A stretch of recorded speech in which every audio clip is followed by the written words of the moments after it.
Jobs అనేసరికి okay. ఆహ్, jobs జనరల్‌గా ఏంటంటే మన ఆపరేషన్స్‌లో 10, 20% జాబ్స్ మీద డిపెండ్ అయ్యి ఉంటాయి. Background jobs operations. సో, ఒక ఎగ్జాంపుల్ చెప్తాను. ఇప్పుడు నేను ఇవాళ నా దగ్గర కస్టమర్స్ ఒక 2000-3000 కస్టమర్ ఆర్డర్స్ వచ్చినాయి ఇవాళ. ఓకే. సో, మాన్యువల్‌గా ఎంటర్ అయ్యి కస్టమర్ ఆర్డర్స్ అన్నీ డెలివరీస్ ఒక్కొక్కటి క్రియేట్ చేసుకుంటూ, దాన్ని ప్రాసెస్ చేయాలంటే చాలా లాంగ్ టైమ్ తీసుకుంటది. సో, వీళ్ళేం జేస్తారంటే, ఈ ఒక బ్యాక్‌గ్రౌండ్ జాబ్స్ రన్ జేస్తారనమాట. బ్యాక్‌గ్రౌండ్ జాబ్స్ ఏం రన్ జేస్తారంటే, ఏదైనా ఎస్‌టిఓస్ ఉన్నా, స్టాక్ ట్రాన్స్‌ఫర్ ఆర్డర్స్ లేదంటే ఏదైనా కస్టమర్ ఆర్డర్స్ ఉన్నా, ఓకే. దానికి ప్లానింగ్ రన్ చేసేస్తారు. ప్లానింగ్ రన్ చేసి, ప్లానింగ్ రన్ ప్రకారం ఆ కస్టమర్ ఆర్డర్స్‌కి ఆల్రెడీ స్టాక్ అవైలబిలిటీ ఉంటే అంటే డిపెండ్స్ డెలివరీ డేట్స్ ఉంటాయి కదా! డెలివరీ డేట్స్ బేస్ చేసుకొని ఓకే. ఒక రిపోర్ట్ ఉంటది వాళ్ళ వైపు. ఒక ఎగ్జిక్యూషన్ రిపోర్ట్ ఉంటది. దానిలో ఏంటంటే రన్ చేస్తారు. ప్రియారిటీ బేస్ చేసుకొని ముందు 1 డే డెలివరీస్ ఉన్నాయని కూడా ఆ డేట్‌కి సిస్టమ్ ఆటోమేటిక్‌గా డెలివరీస్ క్రియేట్ చేసి ప్రాసెస్ చేస్తది. ఓకే. అదే ఇంకా స్టాక్ అవైలబిలిటీ లేదనుకో, ఆ మెటీరియల్ యొక్క ఎంఆర్‌పీ స్ట్రాటజీస్ చూస్తది. ఎంఆర్‌పీ స్ట్రాటజీస్ చూసి, ఎంఆర్‌పీ స్ట్రాటజీ ప్రకారం in case if it is production రిలేటెడా లేకపోతే ఔట్‌సోర్సింగ్ రిలేటెడా, ట్రేడింగ్ రిలేటెడా అని చెప్పి చూస్తది. చూసినప్పుడు ఏం చేస్తదంటే ఈ in case if it is outsourcing అనుకో, ట్రేడింగ్ అనుకో, దెన్ సిస్టమ్ ఇమ్మీడియేట్‌లీ దానికి పర్చేస్ రిక్వెజిషన్ జనరేట్ చేసి, ఆ పర్చేస్ రిక్వెజిషన్‌ని ఆహ్, ఓకే. క్రియేట్ చేస్తది. In case if it is a production order అనుకో, ప్లాన్ ఆర్డర్స్ జనరేట్ అవుతాయి. ఓకే. సో, దెన్ దెన్ ఒకసారి పర్చేస్ రిక్వెజిషన్ క్రియేట్ అయిన తర్వాత again in case purchase requisition కూడా ఆటోమేటిక్ పీఓ క్రియేషన్ ఉందనుకో, okay. Then what will be happen PRs కూడా automatic POs create అయిపోతాయి. POs create అయిపోయి పొద్దున కల్లా నెక్స్ట్ అప్రూవల్స్ కోసం వెయిట్ చేస్తుంటది. రిలీజ్ స్టడీ అప్రూవల్స్ కోసం వెయిట్ చేస్తది. అయితే ఆటోమేషన్ ప్రాసెస్‌లో ఎట్లా నడుస్తదంటే మాన్యువల్ ఇంటర్వెన్షన్ లేకుండా కూడా సిస్టమ్‌కి సిస్టమ్ దానికదే అన్ని ప్రాసెస్‌లు చేసుకుంటూ వెళ్ళిపోద్ది. ఓకేనా? సో, అట్లా ఇప్పుడు స్టాక్ ఉందనుకో, డెలివరీస్ క్రియేట్ చేస్తది. డెలివరీ క్రియేట్ చేసి డెలివరీకి ఆ డెలివరీని వేర్‌హౌస్ పీపుల్‌కి పంపిస్తది. Warehouse people they will start morning to working and packing, picking all these things. So, జనరల్‌గా వేర్‌హౌస్‌లో ఏముంటాయంటే ఓకే. పికింగ్ ఉంటది, ప్యాకింగ్ ఉంటది, తర్వాత లోడింగ్, అన్‌లోడింగ్, ట్రాన్స్‌పోర్టేషన్ ఇయన్నీ ఉంటాయి. ఓకేనా? So, in case if we are using decentralized EWM system అయితే ఓకే. ఈ గూడ్స్ ఇష్యూ అంటే గా గూడ్స్ ఇష్యూ దాకా అంతా కూడా ఈడబ్ల్యూఎంలో జరుగుద్ది. ఇంకా మన ఈసీసీలో చేయాల్సిందేమి లేదు. ఓకే. ప్రింటౌట్ టెలినాట్ ప్రింటౌట్ తీసుకొని పంపించేసుకోవడమే. సో, మోస్ట్‌లీ అన్ని ప్రాసెస్‌లు కూడా goods ship to goods issues అన్నీ కూడా ఈడబ్ల్యూఎంలోనే జరుగుతాయి. సో, అప్పుడు మనకి మెటీరియల్ మేనేజ్మెంట్‌లో ఇన్వెంటరీ పార్ట్ అనేది తగ్గుతది. Okay. If it is EWM warehouse అయితే. If it is non-EWM warehouse అయితే then obviously material management they will take care about the location to location transfers and other things. Plant to plant. ఓకేనా? ఇప్పుడు నార్మల్‌గా ప్రాజెక్ట్స్‌లో చాలా వరకు ప్రాజెక్ట్స్‌లో ఈడబ్ల్యూఎం ఇంక్లూడెడే sir? లేకపోతే ఎలా? అట్లాగేం లేదు. అందరి ఈడబ్ల్యూఎం అనేది కొంచెం కాంప్లెక్స్ వేర్‌హౌసెస్ ఉన్న వాటికి బాగా ఉపయోగపడుద్ది. ఓకే. ఓకే. అందరికి కాంప్లెక్స్ వేర్‌హౌసెస్ ఉండాలని రూల్ లేదు గదా! ఇప్పుడు నా దగ్గర బండిల్స్ ఉన్నాయనుకో, ఇప్పుడు గార్మెంట్ బండిల్ ఉందనుకో, ఓకే. అదొక పెద్ద అదేమో దానికి దాని ప్యాకింగ్, పికింగ్ ఇయన్నీ కూడా పెద్ద పెద్దయి ఏం కాదు గదా! సింపుల్‌గా కూడా యూజ్ చేసుకోవచ్చు కదా! వితౌట్ ఈడబ్ల్యూఎం కూడా. Then will go for warehouse management. Warehouse మేనేజ్మెంట్‌లో బేసిక్స్‌లో ఉన్నాయి వాడుకుంటాం. ఓకే. అప్పుడు సో, వేర్‌హౌస్ మేనేజ్మెంట్ ఉంటే మన ఎంఎం ఎక్కువుంటది. డబ్ల్యూఎం ఉంటది. ఓకే. సో సో, జనరల్‌గా ఏంటంటే డిపెండ్స్ ఆన్ బిజినెస్ ప్రాసెస్. వాళ్ళకి depends on business process they can use for the EWM they cannot use for EWM. Pharmas ఉన్నాయి. కొన్ని ఫార్మాస్ కానీ, రిటైల్స్ కానీ ఇలాంటి వాటిలో బాగా ఉపయోగపడుద్ది ఈడబ్ల్యూఎం సిస్టమ్. ఎందుకంటే ఈడబ్ల్యూఎం అనేది ఏంటంటే మనకి ప్యాకింగ్ స్టేషన్స్ ఎక్కువ కావాలన్నా, లేకపోతే ఓకే. పికింగ్ ఆటోమేషన్ కావాలన్నా, లేకపోతే బార్‌కోడ్స్ కావాలన్నా, లేకపోతే లోడింగ్, అన్‌లోడింగ్ ఇయన్నీ కూడా ట్రాక్ చేయాలన్నా సరే we'll use for the EWM system. Okay. Labour management ఉంటది దానిలో. ఓకే. సో, లేబర్ మేనేజ్‌మెంట్‌ని ఒక కాలిక్యులేట్ చేయొచ్చు. డోర్స్ ఉంటాయి. డోర్ డిటర్మినేషన్ చేయొచ్చు. ఏ డోర్ నుంచి జీఆర్ అవ్వాలి, ఏ డోర్ నుంచి జీ కోడ్స్ ఇష్యూ అవ్వాలి అని చెప్పి. స్కానర్స్ ఉంటాయి అక్కడ, ఆటోమేటిక్ స్కానర్స్. ఇది కూడా ఈడబ్ల్యూఎంలోకి వస్తాయి. ఓకేనా? Clear? Okay. Okay so, sir. ఈ బ్యాక్‌గ్రౌండ్ జాబ్స్ మోస్ట్‌లీ కూడా అన్నీ కూడా ఆటోమేటిక్‌గా ఎప్పుడు రన్ చేస్తారంటే, ఎప్పుడైనా సరే బ్యాక్‌గ్రౌండ్ జాబ్స్ మీరు షెడ్యూల్ చేసేటప్పుడు ఆహ్, నాన్ వర్కింగ్ అవర్స్‌లో ఎక్కువ చేస్తారు. నాన్ వర్కింగ్ అవర్స్‌లో ఎక్కువ చేస్తారు. ఎందుకంటే 2000 ఆర్డర్స్‌కి నేను డెలివరీ క్రియేట్ చేస్తున్నా ఆటోమేటిక్‌గా. అంటే బిజినెస్ నాకు ఆ ట్రాన్సాక్షన్స్ మీద సిస్టమ్ మీద బాగా లోడ్ ఎక్కువ ఉంటుంది కదా! ప్రాసెస్ చేసేటప్పుడు. సో, లోడ్ ఉన్నప్పుడు నేను వేరే ఆపరేషన్స్ చేస్తుంటే దానికి ఇంపాక్ట్ అవ్వకూడదు కదా! సో, జనరల్‌గా ఏంటంటే నాన్ వర్కింగ్ అవర్స్‌లో చేస్తే ఏంటంటే ఈ నా బిజినెస్ ఆపరేషన్స్‌కి ఇంపాక్ట్ అవ్వదు. ఇది కూడా ఆహ్, ఇది కూడా జాబ్స్ కూడా ఇంపాక్ట్ అవ్వకుండా ఉంటాయి. అందుకే ఓకే. సో, ఇప్పుడు మెమరీ యుటిలైజేషను, ఓకే. స్పేస్ అయన్నీ కూడా చూసుకుంటారు గదా! ఇయన్నీ కూడా అడ్జస్ట్‌మెంట్ అవ్వలేదనుకో ఆ టైంకి, మళ్ళీ ఇంపాక్ట్ అవుతాయి. ఆపరేషన్స్ స్లో అయిపోతాయి. సో, అందుకనే జనరల్ బిజినెస్ ఆపరేషన్స్ ఇంపాక్ట్ అవ్వకుండా they will run background jobs in the non working hours like midnight and all. Okay. Okay sir. హ్మ్. సో, ఇది బ్యాక్‌గ్రౌండ్ జాబ్స్ గురించి ఒక ఐడియా. ఓకే. సో, ఇంకొకటేంటంటే మనకి జనరల్‌గా ఆహ్, ఫైల్ స్టోర్ చేస్తామని చెప్పా గదా! డేటా స్టోర్ చేస్తా ఉన్నాం గదా! ఫ్లాట్ ఫైల్స్ డేటా స్టోర్ చేస్తా ఉన్నాం గదా! Yes sir. Okay. In case suppose let's say example okay. నేను బ్యాక్‌గ్రౌండ్ జాబ్స్ రన్ చేసి ఫ్లాట్ ఫైల్‌లో స్టోర్ చేశా. ఓకే. నేను ఫ్లాట్ ఫైల్ చూసుకోవాలనుకున్నా. ఓకే. కానీ ఇక్కడ మీకు మీరు అర్థం చేసుకోవాల్సిందేంటంటే డివైస్ 2 టైప్స్ ఆఫ్‌గా స్టోరేజ్. అంటే బేసిస్ సైడ్ నుంచి ఏంటంటే they will be creating multiple storages అన్నమాట. సో, మనం డైరెక్ట్‌గా మన సిస్టమ్‌లో డైరెక్ట్‌గా కనపడకపోవచ్చు. ఇప్పుడు నేను ఫ్లాట్ ఫైల్ జనరేట్ చేశాను. నా ఫ్లాట్ ఫైల్ నాకు బ్యాక్‌గ్రౌండ్ జాబ్‌లో కనిపిస్తుంది. కానీ నాకది డేటాలా కనిపించట్లేదనుకో. So, it might be what we need to see a system a STO a స్ సర్వర్‌లో స్టోర్ అయిందనేది కొంచెం చూసుకోవాలి. డిఫరెంట్ సర్వర్స్ కూడా ఉంటాయి. స్టోర్ అయ్యేటప్పుడు డిఫరెంట్ సర్వర్స్‌లో కూడా స్టోర్ చేస్తారు. ఓకేనా? డేటాని డిఫరెంట్ సర్వర్స్‌లో ఆహ్, చేస్తారు. ఓకేనా? అండ్ డిపెండెంట్ బ్యాక్‌గ్రౌండ్ జాబ్స్ ఉంటాయి. ఇండిపెండెంట్ బ్యాక్‌గ్రౌండ్ జాబ్స్ ఉంటాయి. ఓకే. సో, డిపెండెంట్ బ్యాక్‌గ్రౌండ్ జాబ్స్‌లో ఏంటంటే ఒక ప్రోగ్రామ్ రన్ చేసినప్పుడు ఇంకో ప్రోగ్రామ్ రన్ అవ్వాలి. ఇంకొక ప్రోగ్రామ్ రన్ అయిన తర్వాత ఇంకో ప్రోగ్రామ్ రన్ అవ్వాలని అలాగా సీక్వెన్స్ ఉంటాయి. ఓకే. ఇండిపెండెంట్ జాబ్స్‌లో ఏంటంటే ఇండివిడ్యువల్ ప్రోగ్రామ్స్ రన్ అవుతూ ఉంటాయి. ఓకేనా? అది కూడా ఒకసారి గుర్తుపెట్టుకోండి మైండ్‌లో. క్లియరా? Okay sir. Yeah, okay, sir. Okay. So, then ఆహ్,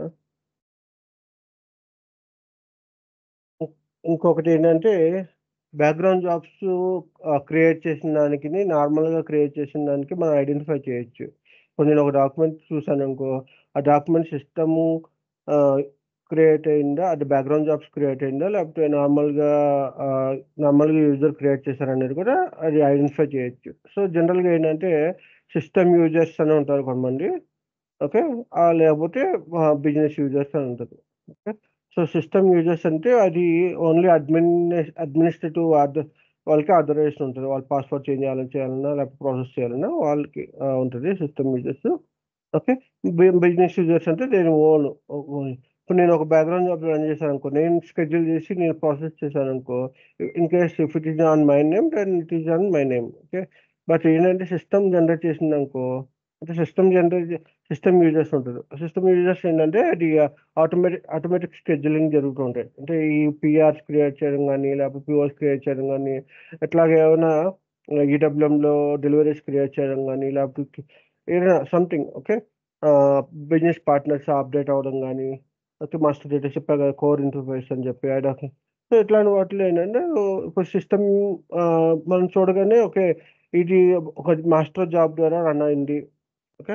మాస్టర్ జాబ్‌లో మాస్టర్ జాబ్స్ నుంచి రన్ అయింది. ఆ మాస్టర్ జాబ్స్‌లో ఆ యూజర్ ఐడి అప్డేట్ అయింది. ఓకే. సో నేనేంటంటే క్లియర్‌గా చెప్పగలను. ఓకే. ఈ బిజినెస్ పార్ట్నర్ మాన్యువల్‌గా చేంజ్ చేశారా? అంటే రేపొద్దున ఒక ఇష్యూ వచ్చిందనుకో, ఆ ఇష్యూ ద్వారా నేనేంటంటే ఇప్పుడు క్లయింట్ ఇది ఇట్లా చేంజ్ అయిపోయింది, ఇది ఇట్లా చేంజ్ అయిపోయింది, సరిగ్గా వర్క్ అవ్వట్లేదు అంటే if you can see the table level information అంటే ఇది మాన్యువల్‌గా క్రియేట్ చేసారా? ఎవరైనా మాన్యువల్ అప్డేట్ చేసారా? లేకపోతే ఆటోమేటిక్‌గా సిస్టమ్ అప్డేట్ చేసిందా అనేది కూడా మనం we can see the user name. Okay. So master job అని సిస్టమ్ యూజర్ ఐడి ఒక యూజర్ ఐడి ఉంటది. వాళ్ళ యూజర్ ఐడి పెట్టి రన్ చేస్తారు. ఓకే. సో ఇట్లాగా మనం ఆటోమేటిక్‌గా క్రియేట్ అయిన దానికి, మాన్యువల్ క్రియేట్ అయిన దానికి కూడా మనం డిఫరెన్స్ చూపించొచ్చు. క్లియరా? సార్.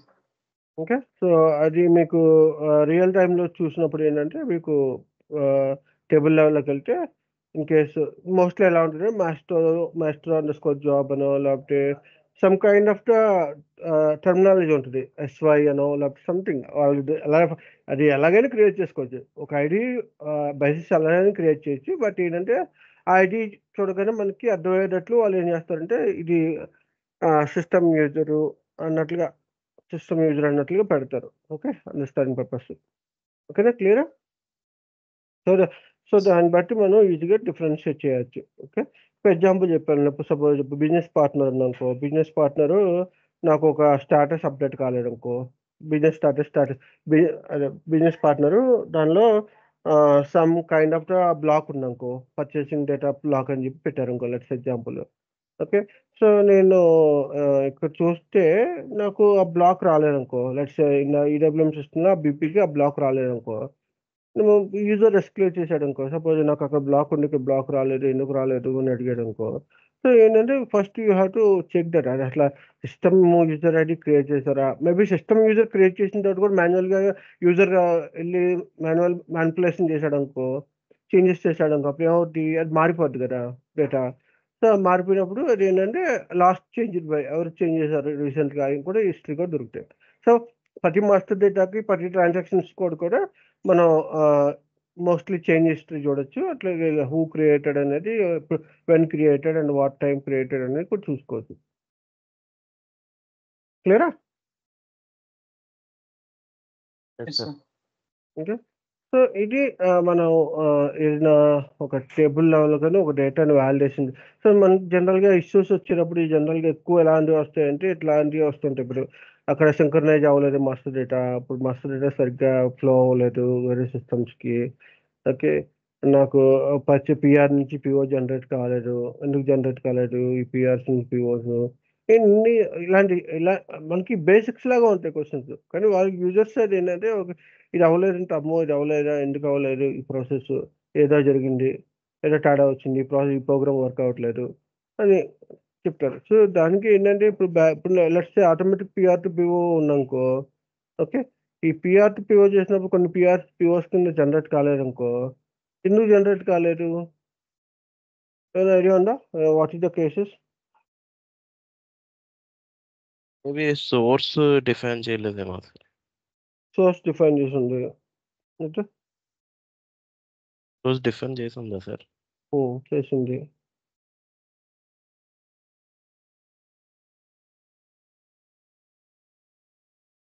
ఓకే. సో, మెటీరియల్‌లో ఆటో పివో ఇచ్చింది. అయన్నీ ఉన్నాయి. సెటప్ అంతా ఉంది. సో, అదే అన్నీ ఉన్నాయా సార్? డిఫరెంట్ రీజన్స్ ఉంటాయి. సరే మీరు చెప్పిన దాని రీజన్ కాదు అని చెప్పను నేను.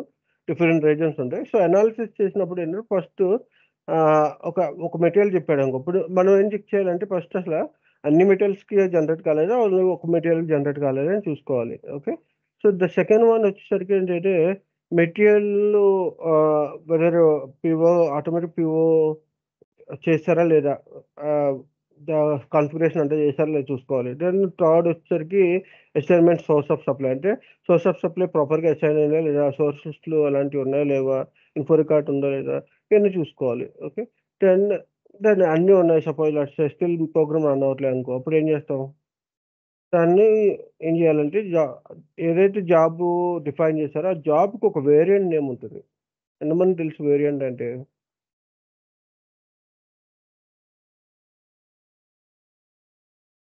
ఎవరికైనా ఐడియా ఉందా వేరియంట్ అంటే?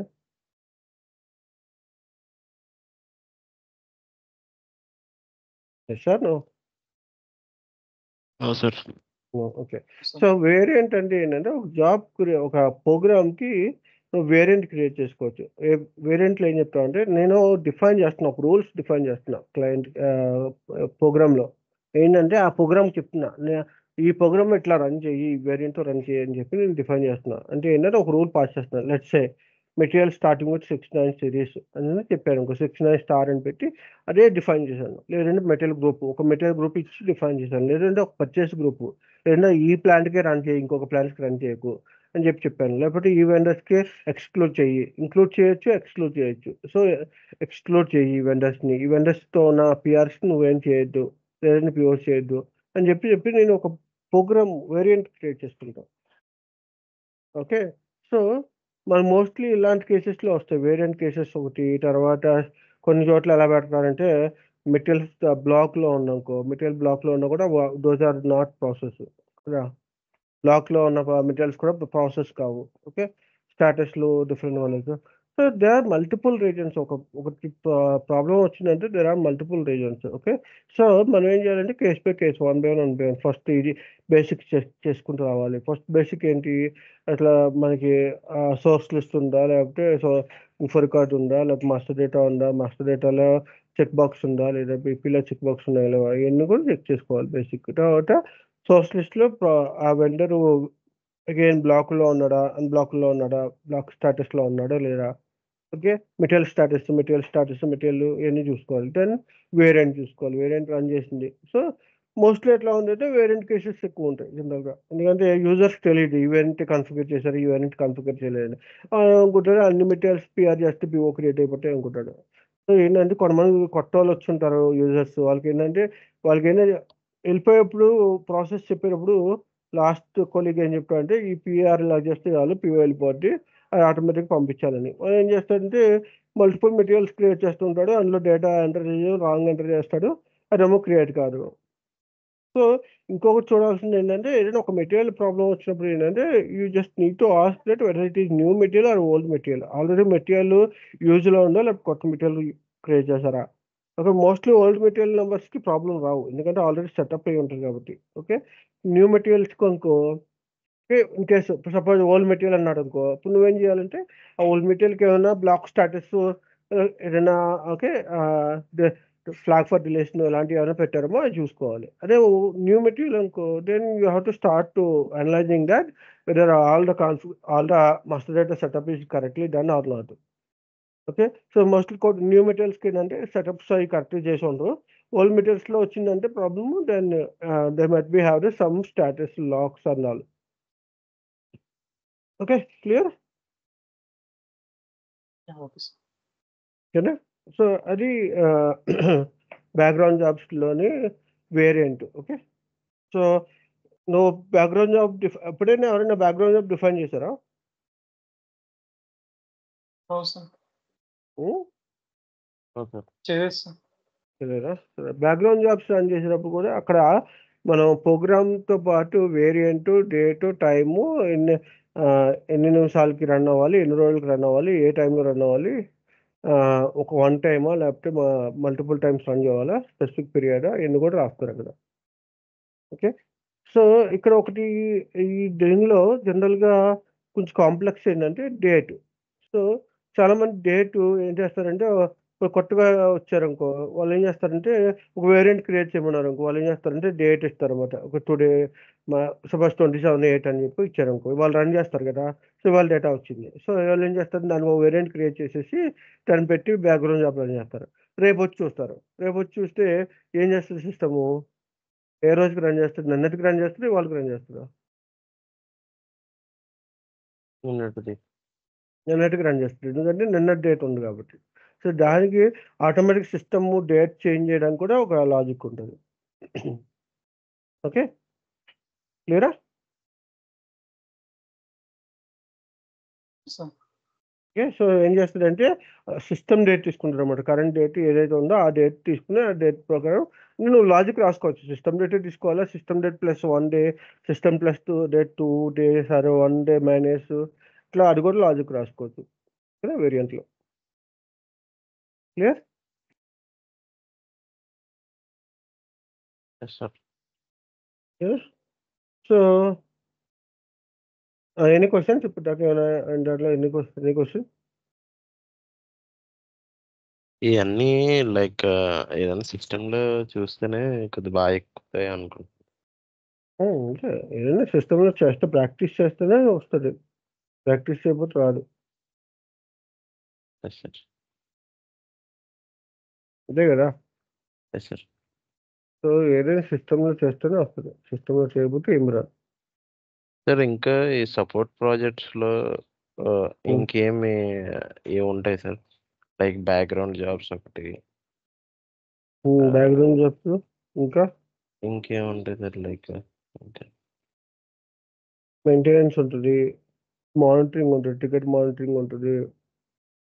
Okay. Priorities high priority, critical, low priority. Okay.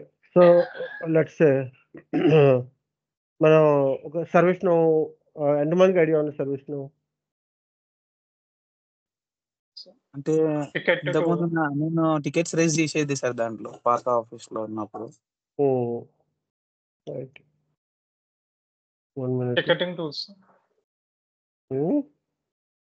Ticketing tools sir. Ticketing tool. Ticketing tool. 1 minute. Okay sir.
Sorry.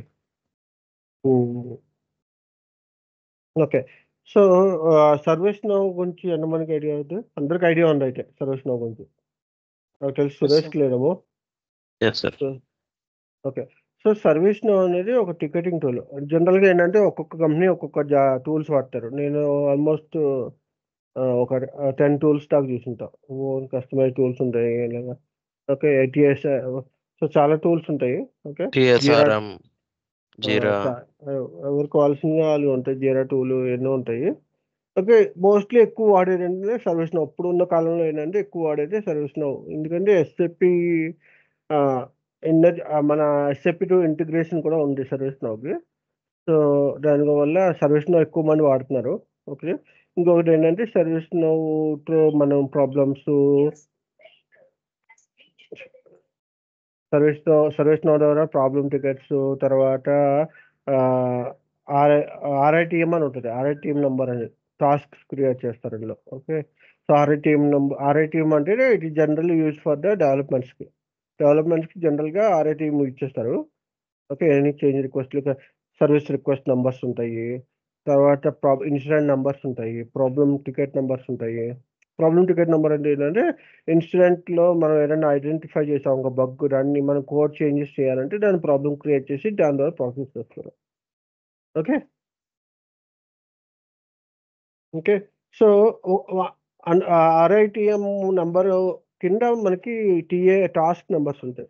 Okay.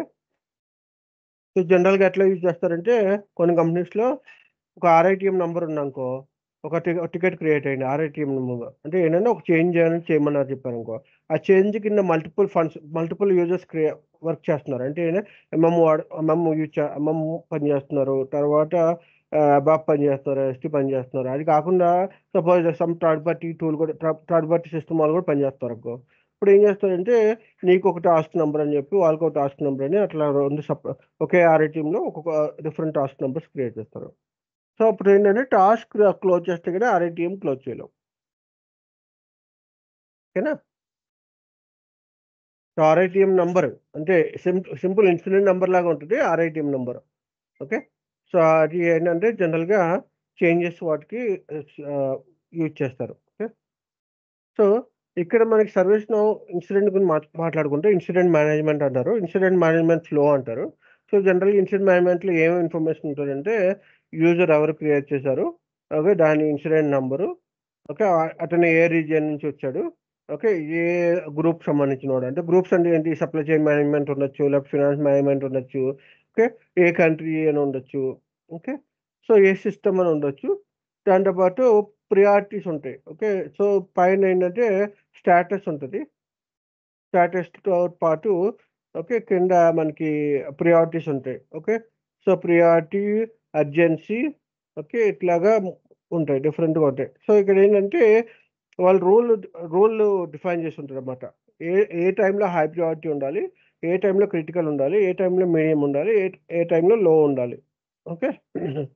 So ఈ అర్జెన్సీ, ప్రియారిటీ, ఓకే, వీటి బేస్ చేసుకుని, ఓకే, సో వీటి బేస్ చేసుకుని మన సిస్టమ్స్లో మన టికెట్ బిజినెస్ అవర్స్ క్యాల్కులేషన్ జరుగుతుంది. అంటే టికెట్ రిజల్యూషన్ టైం క్యాల్కులేట్ అయ్యి ఉంటాయి.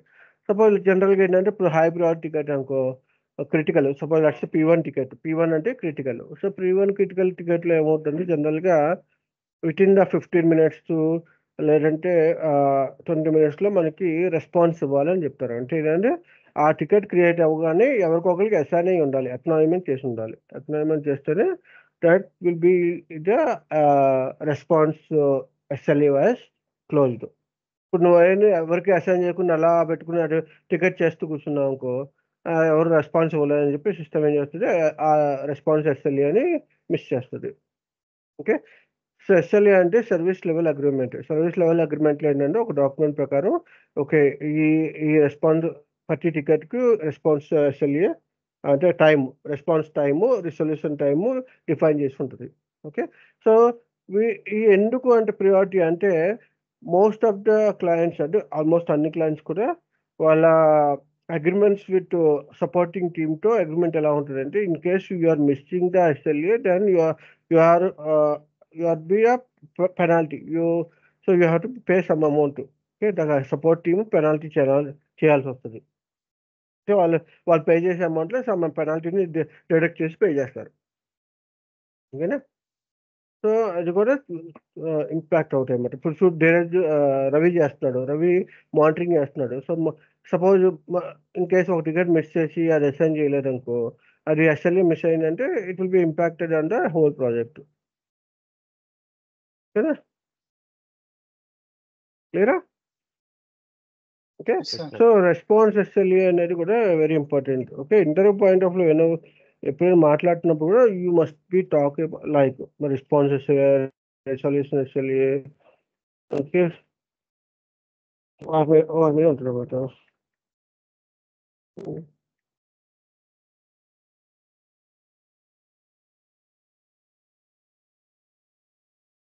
డౌట్ ఉంది ఇక్కడ?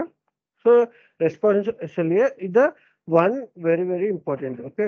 రెస్పాన్స్ SLA జనరల్గా మిస్ అవ్వకూడదు, ఎందుకంటే జస్ట్ నువ్వు సొల్యూషన్ ఇవ్వట్లే కానీ నువ్వు just responding to that ticket. So ఇమీడియట్గా ఏంటంటే అది ఎవరికొకరికి అసైన్ చేసుకోవడం ఏదో చేయాలి, అప్పుడే response SLA will be stop. Okay.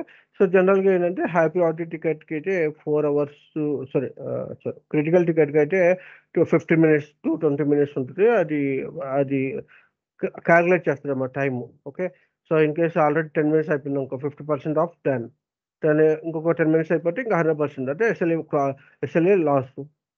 So within 100%లో నువ్వు రెస్పాన్స్ అవ్వలేదు. ఓకేనా? సో అలాగే క్రిటికల్కి తర్వాత హై ప్రియారిటీ టికెట్ అనుకో జనరల్గా 1/2 hour ఎంత ఉంటుంది టైము. తర్వాత ఓకే మీడియం ప్రియారిటీ టికెట్ అనుకో you will have the sum 2 hours time ఉంటుంది. ఓకే. లో ప్రియారిటీ టైము, లో లో ప్రియారిటీ అనుకో you have some 4 hours time ఉంటుంది రెస్పాన్స్కి. ఓకేనా? సార్ ఇది ఎలా డిఫైన్ చేస్తారు సార్? లైక్ ప్రియారిటీ అదే కదా క్రిటికల్ అని అదే కదా చెప్పింది ప్రియారిటీ. అంటే ఎలాగా తెలుస్తుంది సార్? లైక్ అంటే సర్వర్లో ఏదైనా ఆగిపోవడం కానీ అలాంటివి ఉంటే ప్రియారిటీ లిస్ట్ ఉంటుందా? అర్థం కదా మళ్ళీ చెప్పు. లైక్ ఇది క్రిటికల్, ప్రియారిటీ, మీడియం అని ఎవరు డిసైడ్ చేస్తారు సార్? కస్టమర్ కస్టమర్కి ఓకే అన్నిటికీ క్రిటికల్ సరే. సో ఉంటుంది. అది టికెట్ ఎట్లా రైస్ ఉంటుంది? చేసేవారు టికెట్ రైట్ చేసేవారు జనరల్గా ఏంటంటే ఓకే వాళ్ళకి జనరల్గా డిఫాల్ట్గా మీడియం ప్రియారిటీ టికెట్ జనరల్గా మీడియం ప్రియారిటీ టికెట్ క్రియేట్ చేయడానికి ఇస్తారు. In case okay they are just thinking that this urgency was very critical అని చెప్పి పెట్టాడు అనుకో, అంటే అక్కడ ఇది ఉంటుంది అన్నమాట. ఓకే లో మీడియం హై క్రిటికల్ ఈ నాలుగిట్లు ఎలా డిఫైన్ చేసి ఉంటుంది అంటే there was top of that there is the two selections అన్నమాట. వన్ వచ్చి అర్జెన్సీ ఒకటి ఉంటుంది. ఓకే ఇంకొకటి పేరు గుర్తులేదు, something which is their name. Okay so దానిలో ఎలా ఉంటుందంటే in case you are selected urgency is critical. Okay urgency is critical అని సెలెక్ట్ చేస్తే ఏమవుతుందంటే కింద ఆటోమేటిక్గా ప్రియారిటీ హైకి వెళ్ళిపోద్ది, లేదంటే క్రిటికల్కి వెళ్ళిపోద్ది. అంటే పైన ఇంకో ఆప్షన్ ఉందని చెప్పారు కదా, దాని ఆప్షన్ బేస్ చేసుకుని ఉంటాయి. రెండు కాంబినేషన్స్ ఉంటాయి అన్నమాట. ఏంటంటే అర్జెన్సీ దెన్ ఒకటి ఉంటుంది, ఒకసారి చెప్తాను బట్ గుర్తులేదు. ఓకే నేను చెప్తానులే. అర్జెన్సీ ఒక ఫీల్డ్ ఉంటుంది, ఇంకొక ఫీల్డ్ వచ్చేసరికి సంథింగ్ ఉంటుంది, అది చెప్తాను. ఆ రెండు బేస్ చేసుకుని మనకి ఈ మన ప్రియారిటీ అనేది మారిపోద్ది. ఓకే సో రూల్ ఎట్లా ఉంటుందంటే in case user manually change that, అంటే యూజర్ డైరెక్ట్గా హై క్రిటికల్ అని పెట్టలేడు priority, they have to change the urgency critical అన్నాడంటే it must be the priority will become to had a high. అదే urgency medium okay it very not urgent, okay we can wait for 1 day అని అనుకున్నాడు అనుకో, urgency medium పెట్టాడు అనుకో, లేకపోతే high అని పెట్టాడు అనుకో, then it will come to the down, priority వచ్చి మీడియంకి వెళ్ళిపోద్ది. ఓకే లేదు అర్జెన్సీ లో పెట్టాడు అనుకో, కంప్లీట్ వెరీ లోకి వెళ్ళిపోద్ది. Okay so priority Okay, sir. అది డిఫైన్ చేసిన ఎట్లా అంటే ఆ రెండు ఫీల్డ్స్ మీద డిఫైన్ చేసి ఉంటుంది. సో యూజర్ క్రియేట్ చేసేటప్పుడు టికెట్ వాడికి అవసరాన్ని బట్టి వాడు అసైన్ చేస్తాడు. దాన్ని నువ్వు ఎట్లాగా in case if it is critical high priority అంటే దెర్ ఈజ్ అ రూల్ ఏంటంటే నీ సైట్ అంటే ఇంపాక్ట్ అవుతుంది, అంటే ఒక్క యూజర్కి అది ఇంపాక్ట్ అయితే ఇవ్వరు, ఒక డాక్యుమెంట్కి ఇంపాక్ట్ అయితే దాన్ని హై ప్రియారిటీ అనరు, ఒక యూజర్కి ఇంపాక్ట్ అయితే దాన్ని హై ప్రియారిటీ అనరు. ఓకే ఓకే ఒక ఏదైనా ఎంటైర్ అంటే దానివల్ల ఒక బిజినెస్ ఇంపాక్ట్ ఉండాలి, మల్టిపుల్ యూజర్స్ ఇంపాక్ట్ ఉండాలి, లేకపోతే మల్టిపుల్ సైడ్స్ ఇంపాక్ట్ ఉండాలి. ప్రాసెస్ ఏ మెటీరియల్ కానీ ఏ వెండర్ కానీ నేనేం ప్రాసెస్ చేయలేకపోతున్నాను అనుకో, then it will come under the critical. వేరే హై, నాట్ క్రిటికల్, హై. క్రిటికల్కి మళ్ళీ ఇంకో డిఫరెన్స్ ఉంటుంది. క్రిటికల్ అనేది కంప్లీట్గా షట్ డౌన్, అంటే నేను నా సిస్టంలో ఏమి చేయలేకపోతున్నాను, మొత్తం షట్ డౌన్ అయిపోయింది, ఏ ఆపరేషన్స్ చేయలేకపోతున్నాను అన్నప్పుడు క్రిటికల్కి వెళ్తారు. Okay sir. కానీ ఓకే సో హై ప్రియారిటీ వచ్చేసరికి ఏంటంటే డిపెండ్స్, ఒక సైట్కి ఇంపాక్ట్ అవుతుంది, లేదంటే మల్టిపుల్ యూజర్స్కి ఇంపాక్ట్ అవుతుంది, మల్టిపుల్ ఆపరేషన్స్కి, అంటే నువ్వు చేయగలుగుతున్నావు వేరే ఒకటి చేయలేకపోతున్నావు అంటే it's not like high priority. Okay so ఎంతమంది మల్టిపుల్ యూజర్స్కి ఇంపాక్ట్ అవుతుందా, లేకపోతే మల్టిపుల్ ప్రాసెస్ ఇంపాక్ట్ అవుతున్నాయా, మల్టిపుల్ సైట్స్ ఇంపాక్ట్ అవుతున్నాయా అని చూసుకోవాలి. అంటే ఒక డాక్యుమెంట్ ప్రాసెస్ కావాలంటే it's not a high priority, it is medium priority. Impact was very less. Okay okay sir. And medium లో అనేది anyway it's normal thing. I tickets create అయినా మీడియం లోలో create అవుతాయి, బట్ హై ప్రియారిటీ ఏంటంటే రేర్గా create అవుతాయి. కొంతమంది users ఏంటంటే ప్రతిదానికి అర్జెన్సీ, నాటి ఇది అర్జెంట్ మా మేనేజర్ చేస్తాడని చెప్పి ప్రతిదానికి క్రియేట్ చేస్తారు. But you have to convince to the user, నేను వర్క్ చేస్తున్నాను, so will consider has high priority, but as per the statement like priority statement. So we can consider this as a medium priority, but still we will work as a priority. అని చెప్పి we can approach తీసుకుని you can downgrade the priority. Okay, so downgrade the priority is the one thing. Okay, so ఎందుకంటే మనం ticket create అవ్వగానే high priority టికెట్కి general క్రిటికల్కి టాటా మీడియంకి హ్యాండిల్ చేసే పద్ధతి వేరే ఉంటుంది. Okay, in case high priority అనుకో నువ్వేం చేయాలంటే దాన్ని నీ యొక్క స్టేక్ హోల్డర్స్కి తర్వాత నీ బిజినెస్ యూజర్స్ కానీ వాటిలో హెడ్ వాళ్ళ సైట్స్లో హెడ్ కానీ లేకపోతే నీ ఐటీ హెడ్స్ కానీ లేకపోతే మన క్లయింట్ ఐటీ హెడ్స్ కానీ వాళ్ళకి నువ్వు ఇమీడియట్గా ఒక 10 minutes 15 minutes తర్వాత నువ్వు అనాలిసిస్ చేసిన తర్వాత నువ్వు ఇమీడియట్గా ఒక మెయిల్ పెట్టాలి, ఇలా హై ప్రియారిటీ టికెట్ ట్రై చేశారు, ఇది ఇంపాక్ట్, ఇది what we understood that this is the issue అని చెప్పి పెట్టి క్లియర్గా పంపిస్తే అండ్ మళ్ళీ ఎవ్రీ హాఫ్ అన్ అవర్కో లేకపోతే 1 hourకో you have to update the status. లేదు కొన్ని కేసెస్లో ఎట్లా ఉంటాయంటే ఇంపాక్ట్ ఎక్కువ ఉన్నాకు ఇమీడియట్లీగా you start the bridge call. Bridge call అంటే ఏంటంటే it's the continuous call when the call started and when the resolution was completed or when the issue was completed, till that it will be run bridge call. Okay, so it's not like 30 minutes or 40 minutes call. It will be bridge call into continuous call నడుస్తూ ఉంటుంది. Continuous calls లో వాళ్ళు internal discussions నడుగుతాయి, తర్వాత యూజర్స్ని add చేస్తారు, understanding of the issue and working with other teams. అంటే ఇది ఒకటే మన ఇష్యూ కాదు, వేరే వాళ్ళ ఇష్యూ. దాన్ని ఏంటంటే మనం వాళ్ళకి కాల్ చేసి వాళ్ళకి కూడా మీటింగ్లో పిలిపించి ఇది ప్రాబ్లం అంటే in front of the all members you have to work on that.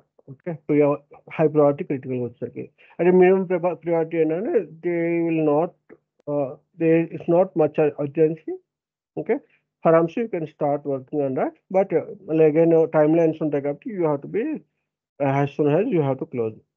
Okay, రెండు కూడా ఏంటంటే నువ్వు యూజర్ని మేనేజ్ చేస్తున్న బట్టి ఉంటుంది. ఓకే, బట్ కొంతమంది యూజర్స్ ఏంటంటే ఈవెన్ నువ్వు మీడియం క్రియేట్ చేసిన నాకు రెస్పాన్స్ బాగా వస్తుంది, so there is no problem, ఇమీడియట్గా సాల్వ్ అయిపోద్ది అనుకుంటే they will go with medium priorities always. Okay okay, లేదు నాకు మీడియం పెట్టి అసలు ఏమి రెస్పాన్స్ ఇవ్వట్లేదు మా సపోర్ట్ టీము, అసలు ఎప్పుడుగో సంవత్సరానికి 2 సంవత్సరాలకు వచ్చి ఆన్సర్ చేస్తారు అన్నప్పుడు వాళ్ళు ఏంటంటే ఎవ్రీ టైం హై ప్రియారిటీ క్రిటికల్కి రైట్ చేయాలని చూస్తారు.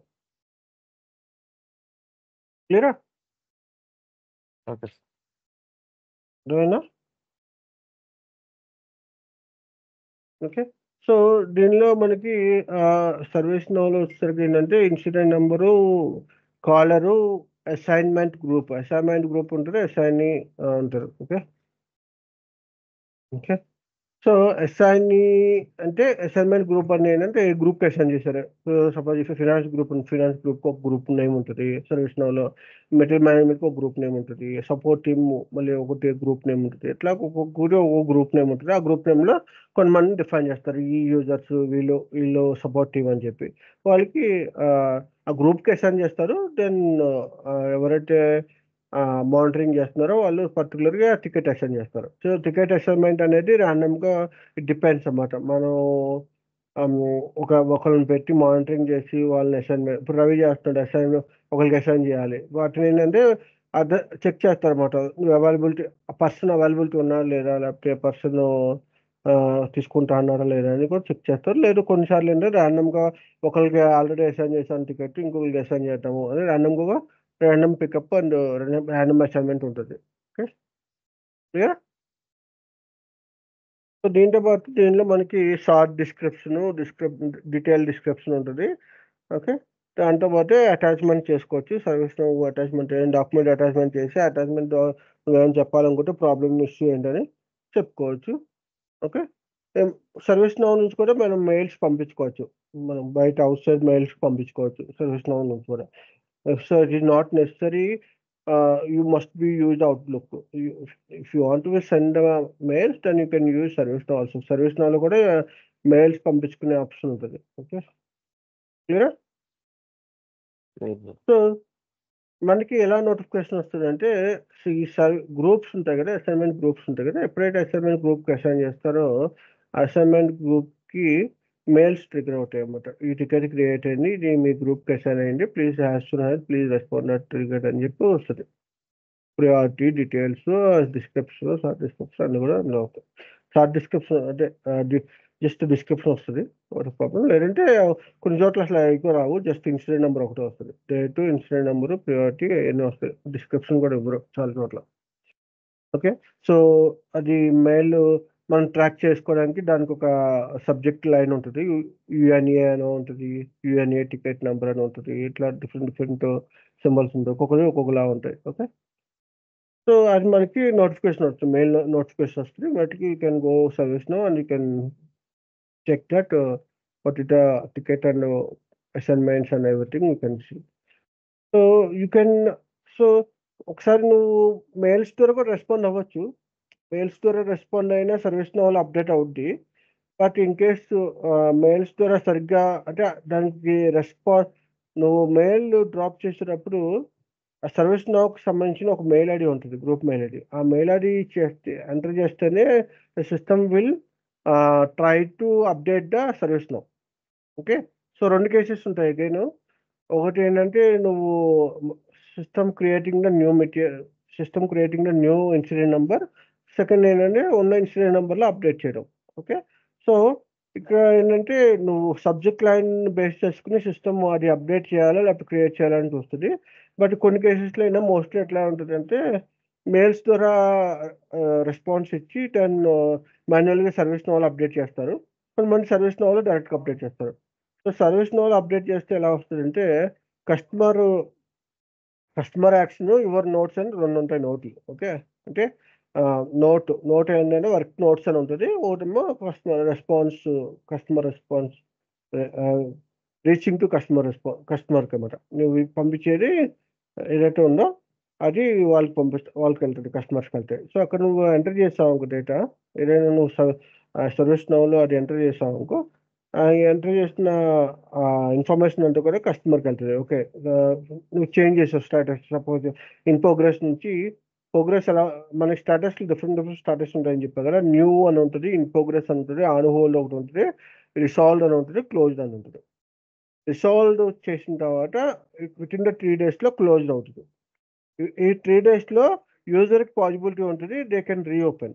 In case still issue resolve కాబట్టి రిసాల్వ్ స్టేటస్ నుంచి they can reopen that.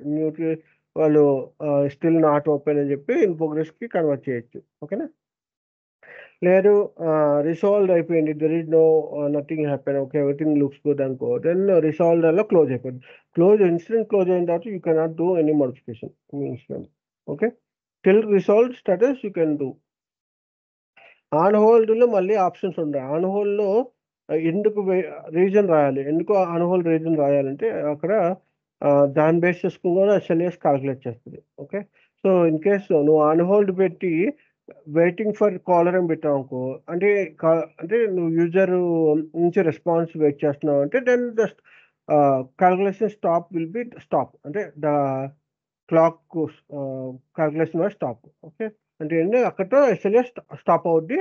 Okay, next మళ్ళీ వాళ్ళ ఆన్ హోల్డ్ నుంచి ఇన్ ప్రోగ్రెస్ మూవ్ చేసిన తర్వాత then it will be start again calculating.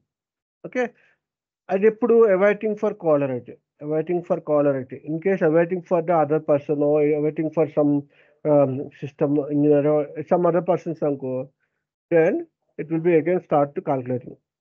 So again అది కూడా వాళ్ళు సర్వీస్ లో డిజైన్ చేసుకుంటారు. awaiting for caller అయితేనే it will be stop. SLA లేదంటే అది కూడా ఎస్ఎల్ఏ స్టార్ట్ అయ్యి అది రన్ అవుతూ ఉంటాయి. ఓకే, సో ఇదొకటి కొంచెం ఇంపార్టెంట్, ఎందుకంటే మీరు సర్వీస్ చేసేటప్పుడు ఇన్ కేసు ఆన్ హోల్డ్ పెట్టి మీరు రీజన్ రాంగ్ ఇచ్చారనుకో, then still it will be run and ఒక టైంలో ఎస్ఎల్ఏ క్రాస్ అయిపోద్ది. ఎస్ఎల్ఏ ఒకసారి క్రాస్ అయిన తర్వాత so many escalations will reach you. Okay, క్లియరా? ఓకేనా, చెప్పు.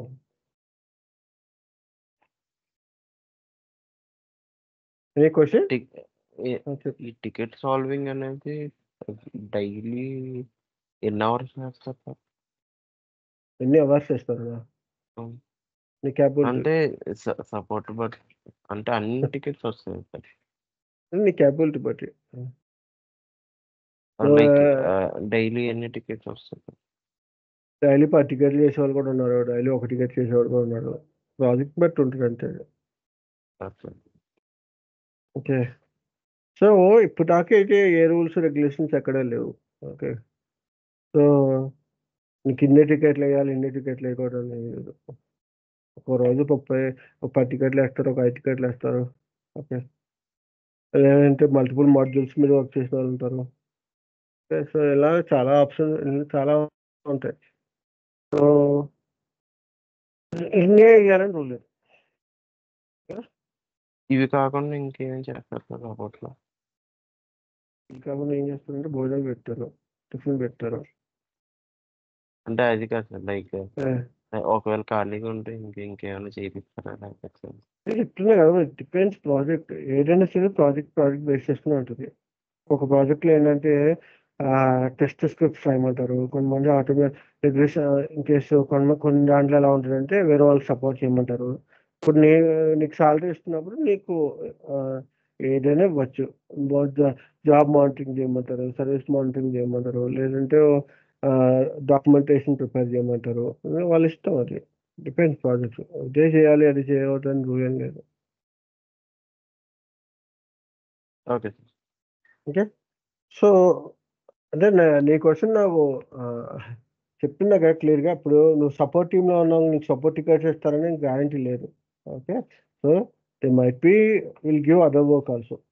డెవలప్మెంట్లో ఏదైనా వర్క్ వచ్చిందనుకో డెవలప్మెంట్లో కూడా ఇవ్వచ్చు. డిపెండ్స్. ఒక్కొక్క లైన్లో ఒక కంపెనీకి రూల్స్ని బట్టి కూడా ఉంటాయి. కొన్ని కంపెనీస్ కొన్ని రూల్స్ ఉంటాయి. ఇప్పుడు కొన్ని కంపెనీస్ ఉంటాయి, వాళ్ళు ఏంటంటే మల్టిపుల్ ప్రాజెక్ట్స్ యూజ్ చేసుకోవాలనుకుంటారు. ఇప్పుడు నేను ఓకే. సో నీ ఎఫర్ట్స్ చూసి ఓకే నువ్వు 2 అవర్స్ ఇక్కడ చేయి, 2 అవర్స్ ఇక్కడ చేయి, 2 అవర్స్ ఇక్కడ చేయి అని చెప్పి చెప్తారు.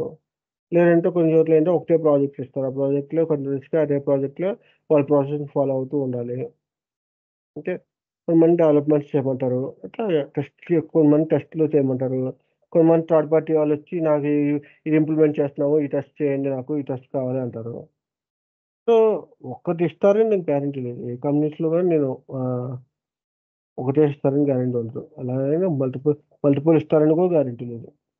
ఓకేనా? ఓకేనా? Yes, sir. ఇప్పుడు చూడు, రవి ఉన్నాడు, రవికి సపోర్ట్ ప్రాజెక్ట్ ఇచ్చారు. సో సపోర్ట్ చేస్తున్నాడా లేకపోతే ఎట్లా మానిటరింగ్ చేస్తున్నాడా? అన్నీ సో చేయాలి సార్. పేరుకి డాక్యుమెంటేషన్, పేరుకి ఎలా ఉంటుంది, పేరుకి ఎలా ఉంటుంది అంటే సపోర్ట్, టికెట్ హ్యాండ్లింగ్ సపోర్ట్ అని ఉంటుంది. But okay. Okay. Can stop? Sir. Okay sir.